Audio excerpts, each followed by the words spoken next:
नमस्कार. आज मी बनवत आहे भरलेली ढोबळी मिरची. ही रेसिपी माझ्या सासूबाईंना खूप आवडते, तर ही रेसिपी तुमच्यासोबत मी शेअर करत आहे. या ठिकाणी ढोबळी मिरची घेतलेली आहे व ती अशी मीडियम आकाराची आहे व अशा प्रकारे कट करून घेतली.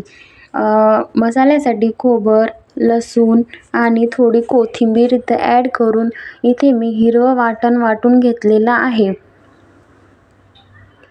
व या ठिकाणी अशी मोठी वाटी शेंगदाण्याचं कूट घेतलं आणि आपण जो हिरवं वाटण वाटलं होतं ते यामध्ये ॲड केलं. धना पावडर, जिरा पावडर, लाल तिखट, हळदी पावडर,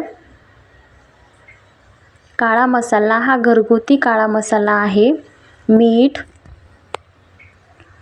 आणि या ठिकाणी तेल टाकलेलं आहे व हा मसाला पूर्ण मिक्स करून घ्यायचा. ही माझ्या हातची भाजी माझ्या सासूबाईंना खूप आवडते.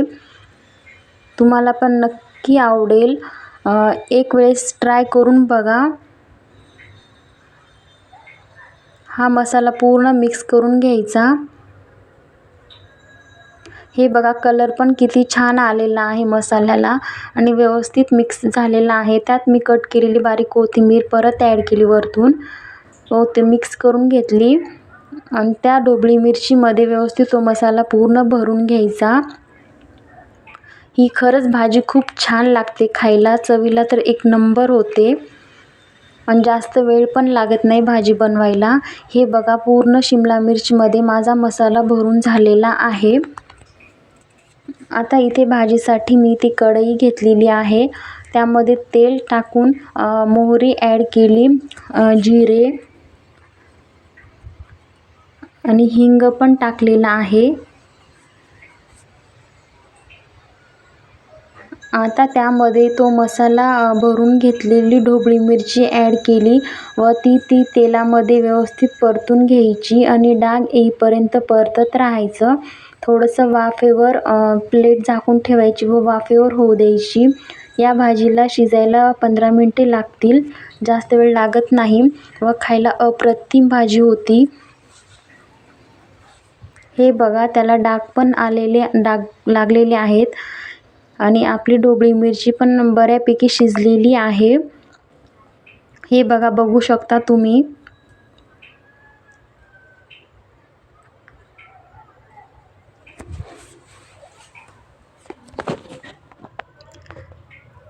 या भाजीला जास्त साहित्य लागत नाही, एकदम कमी साहित्यामध्ये ही भाजी बनवून तयार होते.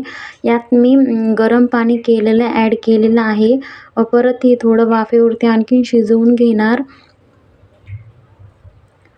तुम्हाला ही भाजी बनवायची असेल तर डिस्क्रिप्शनमध्ये मी ह्याचे साहित्य किती घेतलं प्रमाण हे दिलेलं आहे.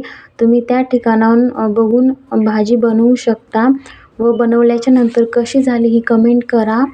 हे बघा, भाजीतलं पूर्ण पाणी आटलेलं आहे आणि पूर्ण भाजी शिजलेली आहे. यात मी परत थोडं गरम पाणी करून ॲड करते. हे बघा, ढोबळी मिरची व्यवस्थित शिजलेली आहे. यात मी गरम पाणी ॲड करून घेतलेलं आहे. तुम्ही तुमच्या आवश्यकतेनुसार पाणी कमी जास्त करू शकता. हा व्हिडिओ कसा वाटला नक्की कमेंट करून सांगा. लाईक करा, शेअर करा आणि नवीन व्हिडिओ पाहण्यासाठी माझ्या चॅनलला सबस्क्राईब करा. तर अशीच एक नवीन रेसिपी घेऊन येते नेक्स्ट व्हिडिओमध्ये.